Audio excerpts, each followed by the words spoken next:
LRPRP जिंदाबाद, LRPRP जिंदाबाद, आजीविका जिंदाबाद, आजीविका जिंदाबाद। जयपुर के शहीद स्मारक पर मौजूद हैं इस वक्त और यहाँ पर तमाम लोग हैं विभिन्न मांगों को लेकर एकत्रित होकर प्रदर्शन करते हुए नजर आ रहे हैं। इस वक्त जो है यहाँ पर ARP और LRP के जो मानदेय में 15% की बढ़ोतरी को लेकर प्रदर्शन किया जा रहा है।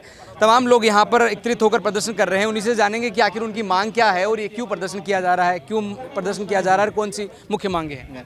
हाँ जी, हमारी दो ही मांगे हैं। एक तो हम LRP और ARP को संविदा सूची में शामिल किया जाए, दूसरा हमारा मानदेय बढ़ाया जाए, क्योंकि LRP और ARP के अंडर में प्रत्येक के अंडर में 4 से 6 हज़ार महिलाएं होती है।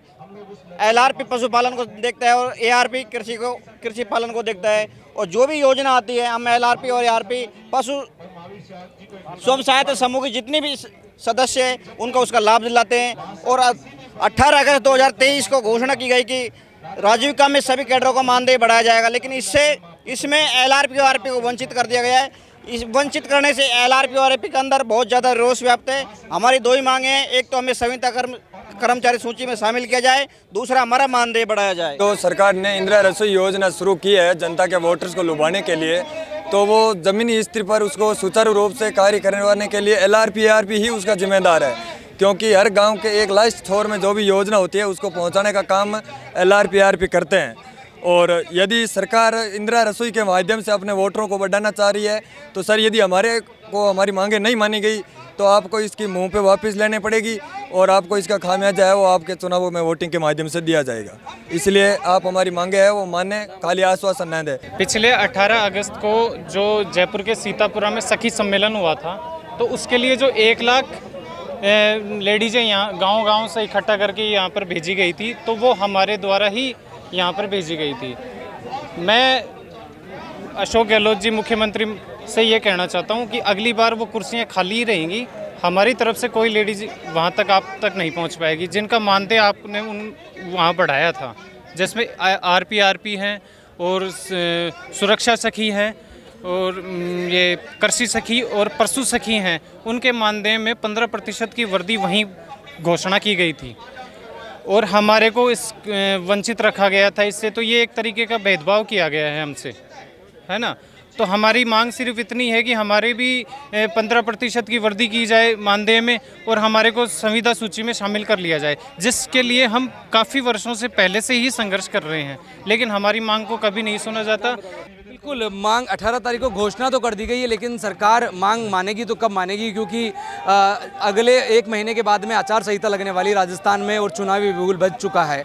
इसको लेकर तमाम नेता हैं और यहाँ तक कि मुख्यमंत्री अशोक गहलोत स्वयं जो है चुनाव के अंदर लग चुके हैं। मांगे कब पूरी होगी और कब जो है आपको केवल आश्वासन दिया जा रहा है? अब सरकार से कोई नुमाइंदा आपसे बात सुनने के लिए आया है?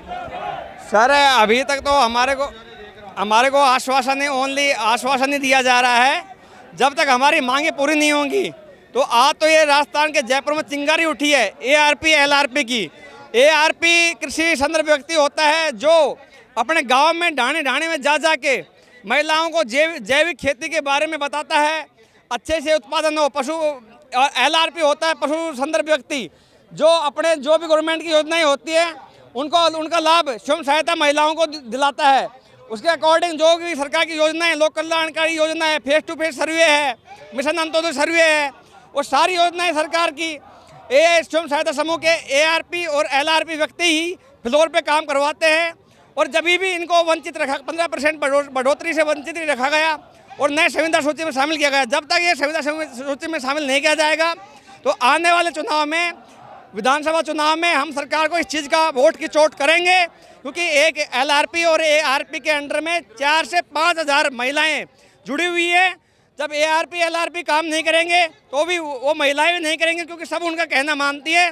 और हम राजस्थान सरकार को वोट की चोट जरूर देंगे। मेरा नाम है OP यादव, डिस्ट्रिक्ट अलवर। धन्यवाद। बिल्कुल सरकार के सामने मांग सरकार ने घोषणा भी कर दी है और अब जो है मांग सरकार तक पहुंचाने के प्रयास भी किए जा रहे हैं। विधानसभा चुनाव सामने हैं, आचार संहिता लगने वाली है, सरकार मांग नहीं मानती है तो आगे की रणनीति क्या रहने वाली है? सर आगे की रणनीति तो सरकार को खुद को खामियाजा भुगतना पड़ेगा। इसको जब 28 को हुआ था कि सबके मानदेय बढ़ा गया था, हमारे साथी है उनका भी क्या नाम उनको इसमें लाया जा रहा है, तो LRP ARP को अलग क्यों रखा गया? इनको भी साथ में मानदेय बढ़ाया जाता, इनको संविदा कर्म में शामिल किया जाता। अगर सरकार आगे कार्रवाई करती है ठीक है, नहीं करती है तो इसको आगे इनको भुगतना पड़ेगा।